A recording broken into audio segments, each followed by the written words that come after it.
उत्तर महाराष्ट्र विदर्भामध्ये उष्णतेची लाट आलेली आहे। पुढील 2 दिवस उष्णतेची लाट कायम असणार आहे।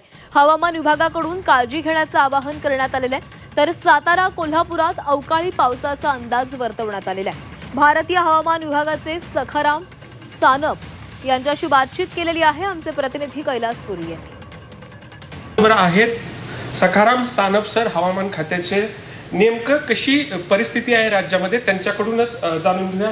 त्याची जी लाट आहे, वाढलेलं तापमान आहे, येणारे 2 दिवस उत्तर मध्य महाराष्ट्र मराठवाड्यातला उत्तरेकडचा भाग आणि विदर्भामध्ये असण्याची शक्यता आहे।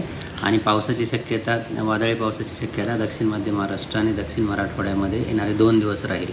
आणि हीट वेव्ह नेक्स्ट 3 दिवस, परंतु ते खालचे जे डिस्ट्रिक्ट्स आहे दक्षिण मध्य महाराष्ट्र किंवा मराठवाड्याचे तिथे नसणार आहे, परंतु उत्तरेकडचे जे डिस्ट्रिक्ट्स आहे ज्यामध्ये जळगाव, नंदुरबार, अकोला, विदर्भातला अकोला असेल या ठिकाणी असण्याची शक्यता आहे। एकंदरीतच राज्यामध्ये आणखी 2 दिवस ज्या भागामध्ये उष्णतेची लाट आहे ती कायम राहणार आहे, तर ज्या ठिकाणी पावसाची शक्यता आहे त्या ठिकाणी पाऊसही आणखी 2 दिवस पडण्याची शक्यता हवामान खात्याने व्यक्त केलेली आहे। व्हिडिओ जर्नलिस्ट विकी कांबळेसह कैलास पुरी, झी मीडिया, पुणे।